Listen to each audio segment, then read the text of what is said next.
राधे राधे, गौ प्रणाम। अगर आपने पाया कि गौवंश का परिवहन किया जा रहा है या तो पैदल या तो किसी वाहन में, और पुलिस डिपार्टमेंट के द्वारा आपकी रिपोर्ट दर्ज नहीं की जा रही है, कार्यवाही नहीं की जा रही है, तो कुछ बिंदु आपको जानने अति आवश्यक है।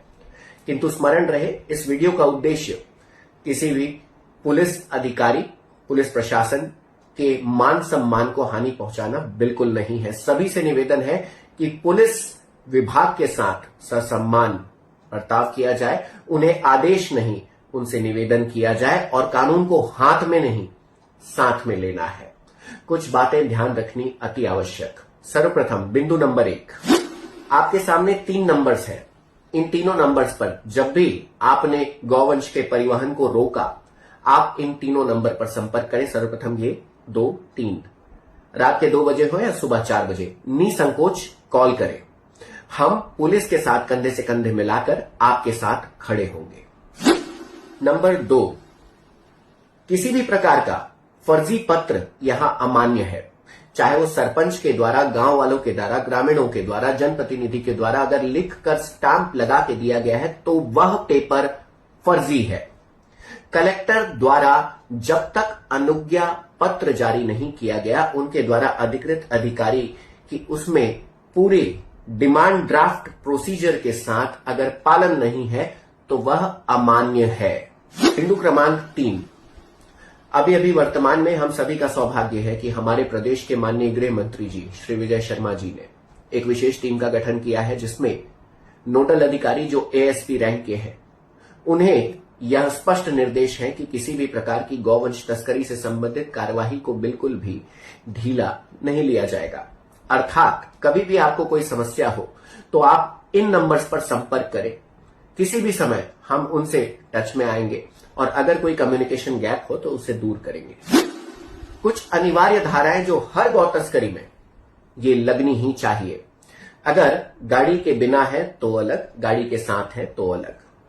सर्वप्रथम, किसी भी प्रकार की गौ तस्करी संगठित क्राइम की श्रेणी में आता है, यानी कि it comes under organised crime section, जो कि धारा 111 है।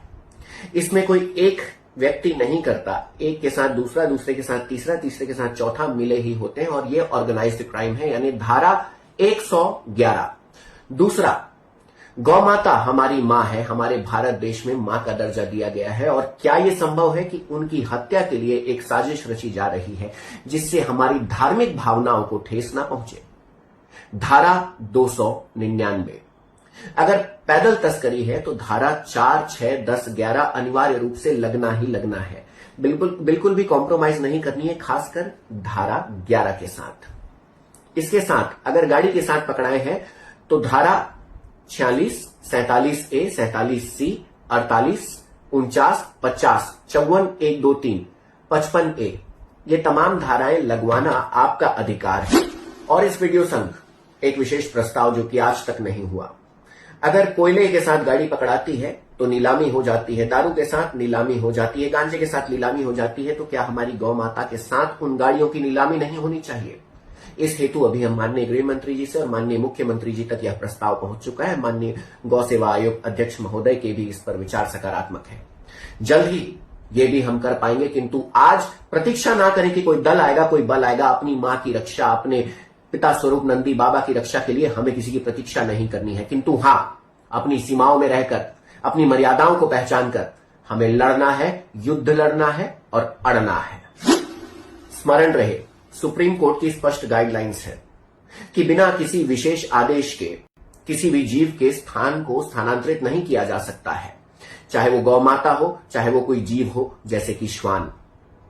अगर ग्रामीणों को समस्या है, अपने खेत की सुरक्षा करनी है, तो आप सक्षम हैं, आप तार से फेंसिंग कीजिए, अपनी खेत, अपनी जमीन को सिक्योर कीजिए, और एक तरफ आप एनक्रोच्ड जमीन पर अपना हक जताकर फर्जी खेती करेंगे, उसके बाद आप हमारी माताओं को मार पीट के भगाएंगे। क्या यह बर्दाश्त किया जाएगा? बिल्कुल नहीं।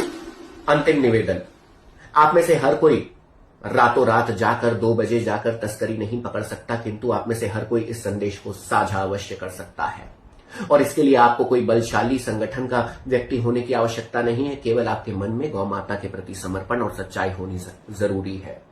निर्भय होकर गाड़ी को रोकें, निर्भय होकर पैदल जा रहे उन परिवहकों को रोकें जो पैदल तस्करी कर रहे हैं।